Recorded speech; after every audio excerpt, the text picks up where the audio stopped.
കൃപാസനത്തിൽ പോയി പ്രാർത്ഥിച്ചാൽ മതി, നിനക്ക് എല്ലാ അനുഗ്രഹങ്ങളും മാതാവ് നിനക്ക് ഒരുക്കിത്തരും, നീ ഒന്നുകൊണ്ടും വിഷമിക്കേണ്ടെന്ന് പറഞ്ഞു.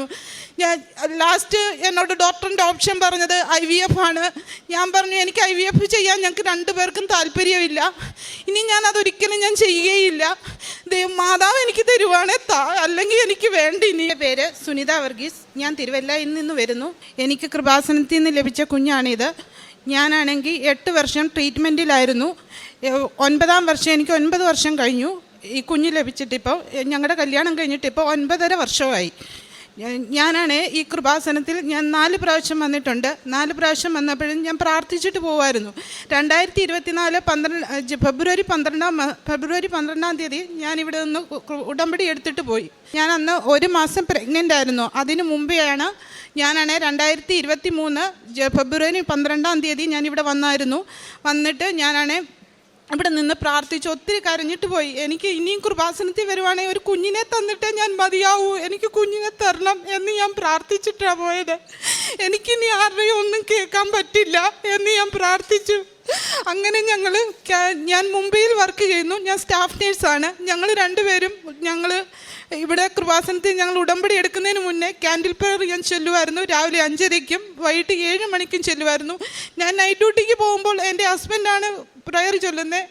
2 മാസം കഴിഞ്ഞപ്പോൾ ഹസ്ബൻഡ് പറഞ്ഞു, ഇടി നമ്മൾ പ്രാർത്ഥിച്ചിട്ടൊന്നും കിട്ടുന്നില്ലല്ലോ. ഞാൻ പറഞ്ഞ അച്ചാച്ചാ ഒന്നുകൊണ്ടും വിഷമിക്കേണ്ട, നമുക്ക് ദൈവം തരാനുള്ളത് നമുക്ക് തരും, ഏതായാലും 1 വർഷമായിട്ട് നമ്മൾ പ്രാർത്ഥിച്ചതിന് പ്രതിഫലം തരും. അങ്ങനെ ഡിസംബർ 30-ാം തീയതി 2023 ഡിസംബർ 30-ാം തീയതി ഞാൻ പ്രഗ്നൻ്റ് ആണെന്ന് അറിഞ്ഞു.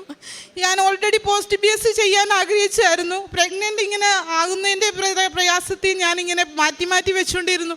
ആ വർഷം തന്നെ എനിക്ക് പോസ്റ്റ് BScയുടെ എക്സാമും എഴുതാൻ പറ്റി.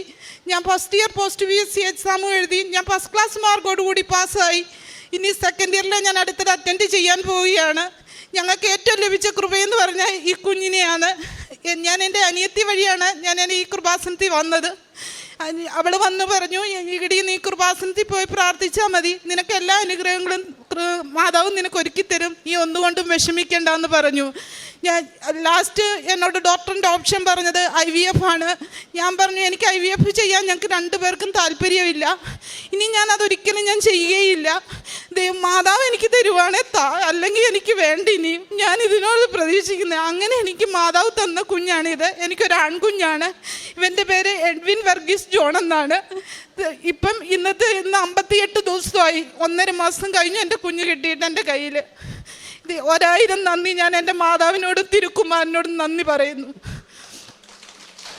വിശുദ്ധ ഗ്രന്ഥത്തിൽ 1 സാമുവേലിൻ്റെ പുസ്തകം 2-ാം അധ്യായം 5-ാം തിരുവചനം ഇപ്രകാരം അരുളി ചെയ്യുന്നു: സുഭിക്ഷം അനുഭവിച്ചിരുന്നവർ ആഹാരത്തിനായി കൂലിപ്പണി ചെയ്യുന്നു, വിശപ്പ് അനുഭവിച്ചിരുന്നവർ സംതൃപ്തി അടയുന്നു, വന്ധ്യ 7 പ്രസവിക്കുന്നു, സന്താന സമ്പത്തുള്ളവൾ നിരാലംബയാകുന്നു. കുഞ്ഞുങ്ങളുടെ സാക്ഷ്യം ഈ അൾത്താരയിൽ ഓരോ ദിവസവും തന്നെയുണ്ട്. ഇന്നലെ 4 സാക്ഷ്യം തന്നെ കുഞ്ഞുങ്ങളെ ലഭിച്ചതിൻ്റെ ഉണ്ടായിരുന്നു.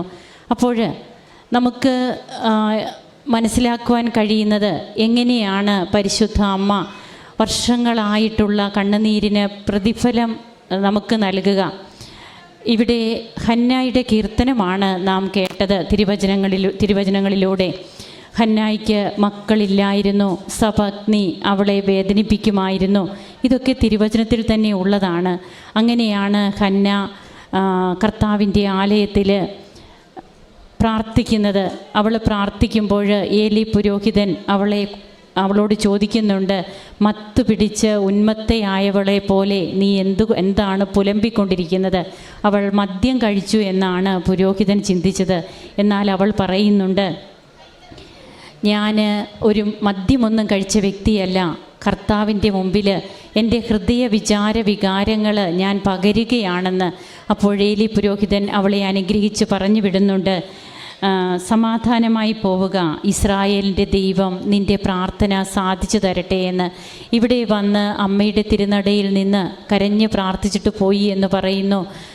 തനിക്ക് ഒരു ട്രീറ്റ്മെൻറ്റും ഇനി വേണ്ട, തങ്ങളിനി ഒന്നും ചെയ്യില്ല, തങ്ങൾക്ക് നോർമലായിട്ട് ലഭിക്കുന്ന കുഞ്ഞിനെ അമ്മ തന്നാൽ മതി എന്ന് അമ്മയോട് പറഞ്ഞിട്ട് പോകുമ്പോൾ അമ്മ കൂടെ ചെല്ലുന്ന ആ കുടുംബത്തിൻ്റെ ഒരു ഭാഗമായി അമ്മ മാറുകയാണ് ഈ കുഞ്ഞിനെ ഇവർക്ക് സമ്മാനിച്ചുകൊണ്ട്.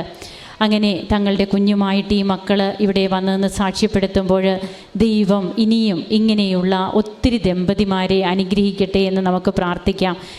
അവരുടെ കണ്ണുനീരിന് ദൈവം അവർക്ക് സമ്മാനം നൽകട്ടെ എന്ന് പ്രാർത്ഥിച്ചുകൊണ്ട് കരങ്ങളടിച്ച് നമുക്ക് ഈശോയ്ക്കും അമ്മയ്ക്കും നന്ദി പറയാം.